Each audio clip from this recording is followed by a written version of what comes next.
प्रकृति का एक स्वभाव ही ऐसा है कि जब वातावरण अनुकूल होता है तो हरा भरा सा दिखता है, और जब प्रकृति को वातावरण थोड़ा प्रतिकूल होगा वीरान सा दिखाई देने लगता है। एक विशेष बात आती है कि लोगों को पसंद क्या है, हरा भरापन पसंद ज़्यादा होता है, उजड़ा हुआ बगीचा किसी को पसंद नहीं होता। संसार में संसारी लोगों की विचित्रता भी ऐसी ही है। जब सब कुछ अनुकूल होता है तब सबको ही अपने अपने दिखाई देते हैं, और जब प्रतिकूलता सामने आती है तो अपने भी साथ छोड़ के चले जाते हैं। ऐसा क्यों, कई लोगों के मन में आता है। महाराज, परिवार लोगों की या अपने लोगों की परीक्षा या अपने लोगों का साथ तो उसी समय होना चाहिए जब हमारे ऊपर संकट आया हो। बाकी समय हम उनको क्यों याद करें? तो उनसे कहा, भैया ये संसार है। संसार किसे कहते हैं? संसार उसे कहते हैं जहाँ लोगों के अंदर राग की बहुलता बहुत होती है, मोह की बहुलता बहुत होती है, और बस जहाँ उनकी अनुकूलता बनेगी वहाँ तुम्हें लोग दिखाई देंगे, और उनको लगेगा कि भाई अभी माहौल ठीक नहीं है, तो वहाँ पे लोग जाना पसंद नहीं करेंगे। उनकी स्थिति अच्छी नहीं है, जबकि ज़रूरत उसी समय थी। तो बोले कहा, स्वार्थ का संसार। शब्द क्या मिलता है? सब स्वार्थ का संसार है। अपने अपने सुख को रोवे पिता पुत्र दारा। किसी को दूसरे के सुख की चिंता नहीं है, सबको किसकी चिंता है? अपनी अपनी चिंता है।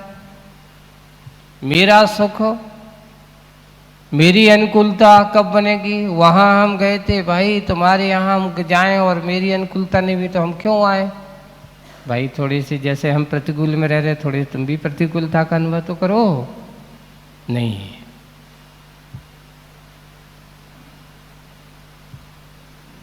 इसका नाम सबसे बड़ी ये विशेषता है संसार की। यहाँ जब तक स्वार्थ सिद्ध होता है तब तक साथी अनेक होते हैं। जिस दिन स्वार्थ सिद्ध नहीं होता है तो अपने वाले भी साथ नहीं देते हैं। एक किसी कवि ने कहा था कि ये तो दूसरों की बात है, बाहर की बात करते हैं। अरे अपना शरीर भी ऐसा है, बोले कि जब प्रकाश होता है तो अपनी छाया दिखाई थी, अंधेरे के साथ जब समय आता तो अपनी भी छाया भी साथ नहीं देता। क्यों? उजाले में सब कोई साथी होते हैं, अंधेरे में कोई साथी, यानी तुम्हारे अपने शरीर की छाया भी तुम्हारे साथ नहीं होती है। वैराग्य का चिंतन करो, अपने आप को थोड़े से इस चिंतन की परिणति में डालने की कोशिश करो कि वास्तविक रूप से ये संसार है क्या। आज की आदर्श की कविता आपको संसार की यथार्थता बता रही है। शीर्षक आज की कविता का है नाटक। शीर्षक क्या है? नाटक। आज देखिए, नाटक की बात होना है, और बिल्कुल यथार्थता संसार की यही है कि जितने भी हैं सब नाटक के पात्र बने हुए हैं। हम भी उसके पात्र हैं, आप भी उसके पात्र हो। बस नाटक खेलने वाले कौन कौन कितने कैसे कैसे हैं, यही इस पात्रता को यहाँ समझना है। चलते हैं, सबसे पहले अपन कविता को पढ़ते हैं, फिर उसके आगे की बात करते हैं। Page number 52। सारा का सारा, सारा का सारा यह संसार केवल है एक। इसमें अगर हम देखें संसार की जब बात आती है तो एक रूप दिखाई दे, सब का सब। क्यों? जिसका स्वभाव जहाँ है वही है। सारा का सारा यह संसार केवल है एक विशाल नाटक, एक विशाल नाटक। तू इसमें, जो पढ़ता है अपने आप को सोच लेना कि तू इसमें यानी मैं इसमें, एक पढ़ना। तू इसमें भांति भांति के भेष धर भाग ले, भांति भांति के भेष धर भाग ले। तू इसे खेल, कोई चिंता नहीं। तू इसे खेल, कोई चिंता नहीं, किंतु इस बात का ध्यान रख, खेल को खेल पर इस बात को ध्यान रख, इसमें तू कभी भूल कर भी ना अटक। जिसका नाम है सही संसार का नाटक।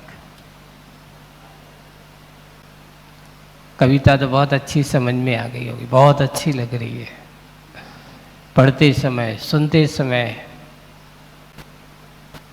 लेकिन क्या इस नाटक के हम पात्र सही हैं? बैठा है, सोचो, क्या मैं सही नाटक खेल रहा हूं? नहीं नहीं नहीं नहीं नहीं, नहीं। महाराज, पहले सबसे पहले हम अपना घर का नाटक अच्छे से देखते हैं। अगर मेरा घर अच्छा नहीं है तो बाहर के एक दूसरे के घर को हम अच्छा कैसे बनाएं?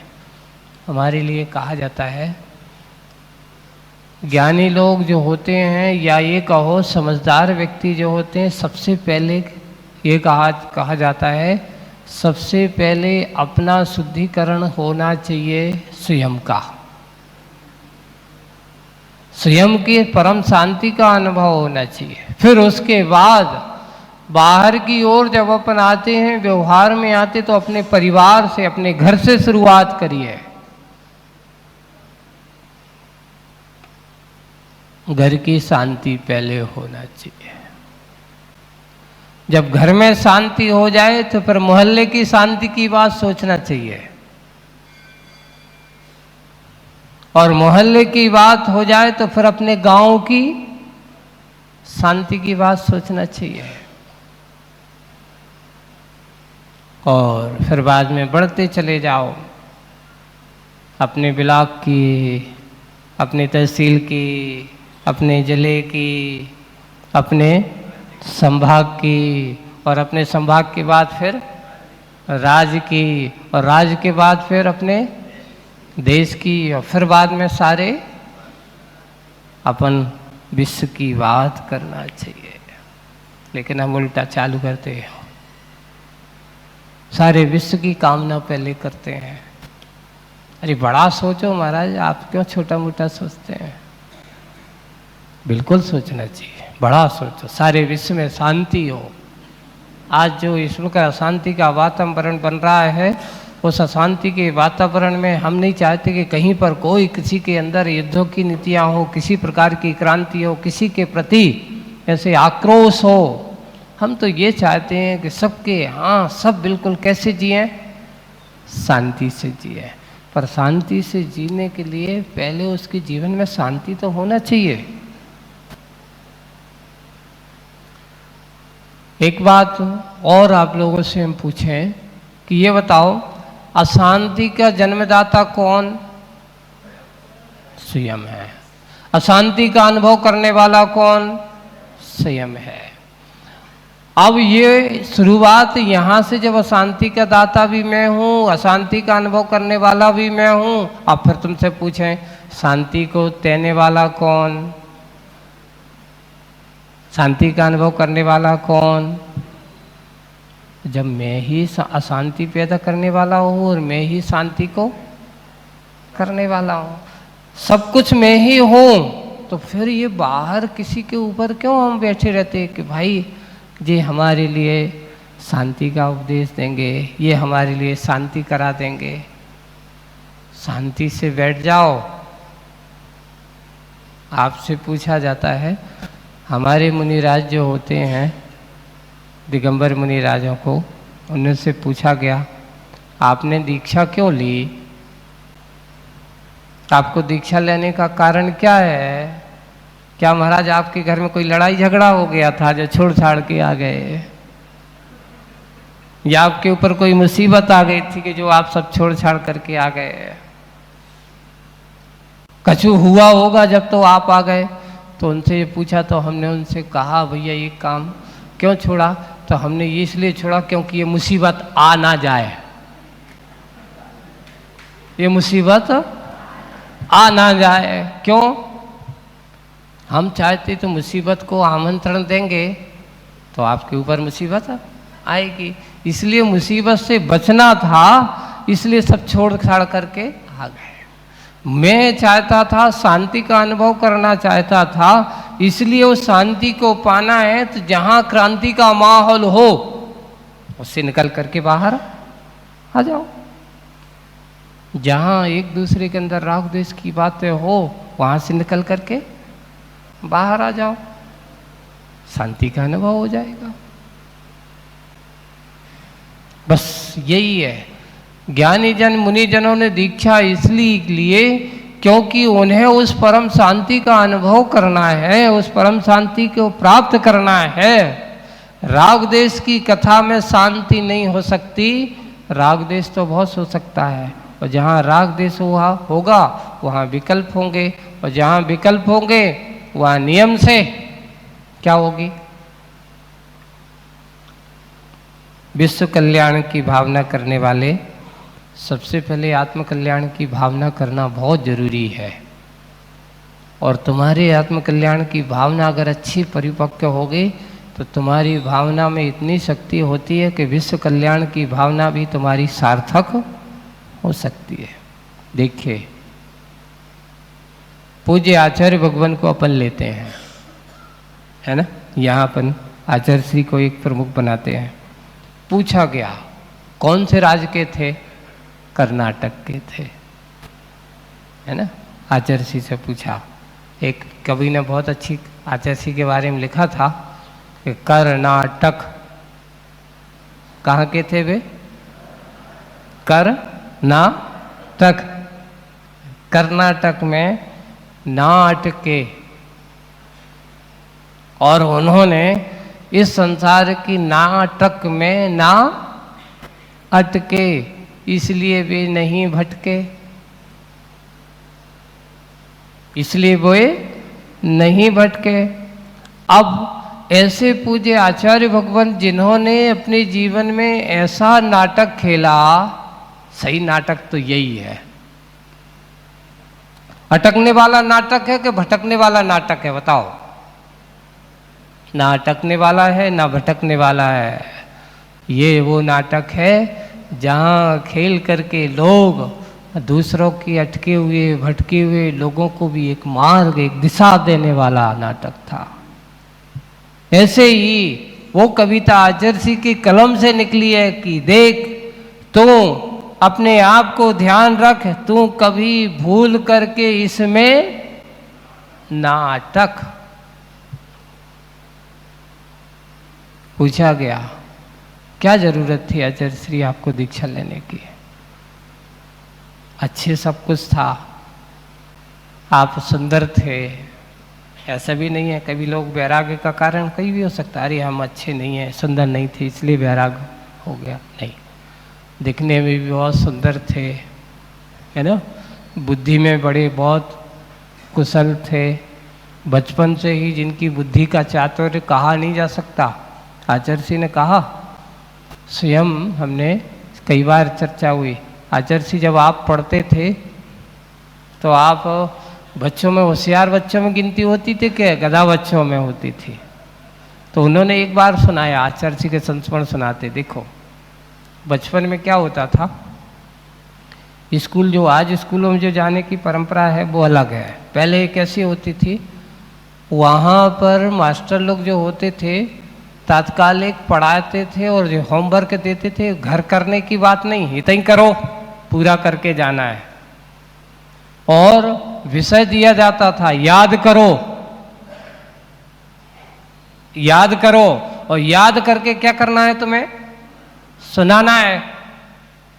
तो हम क्या है थे कि हम शरीर से, उम्र में तो हमसे थोड़े से लोग 1-2 साल बड़े भी थे, शरीर में भी हमसे बड़े, और हम छोटे, क्योंकि कद में थोड़ा सा हमारा कद छोटा था। अब होता ये है कि एक बार एक विषय दिया गया, 27 नक्षत्र होते अपने, जो है ना ये नक्षत्र है ज्योतिष में, जो 27 नक्षत्र है, तो वो भी पढ़ाए जाते थे। तो 27 नक्षत्रों की नाम याद करके सुनाना है। टीचर ने कह दिया, उनको दे दिए सबके नाम, और इन सबके 27 नक्षत्रों के नाम याद करो और सुनाओ। तो हम क्या करते, भले कि 27 नक्षत्रों के नाम याद करने बैठ जाते थे। ज़्यादा से ज़्यादा 5-7 मिनट में हमने पूरे 10 नक्षत्रों के नाम याद किए, टीचर को, शिक्षक महोदय को सुनाया, और शिक्षक महोदय ने कहा कि जाओ तुम्हारी भोजन की छुट्टी, यानी तुम अपने घर पर, लोग पहले ऐसे थोड़ी टिफिन लेकर के जाते थे स्कूलों में, उनकी छुट्टी हो जाती, और जब तक याद नहीं हो तब तक खड़े हो जाओ, सबके सब, बैठे बैठे नहीं। क्या करना है, सब खड़े हो जाओ, खड़े होकर के याद करना है, खड़े होकर के। हम तो जल्दी फटाफट याद करके, सुना करके और करके। कुछ बच्चे ऐसे होते थे कि हम भोजन करके आ भी जाते थे, लेकिन वे फिर भी खड़े हैं और अभी तक 27 नक्षत्रों के नाम याद नहीं होते थे। अब आप ही समझ लो हमारी कौन सी में गिनती होती, बुद्धिमानों में होती थी, होशियारों में होती थी कि ऐसी ही।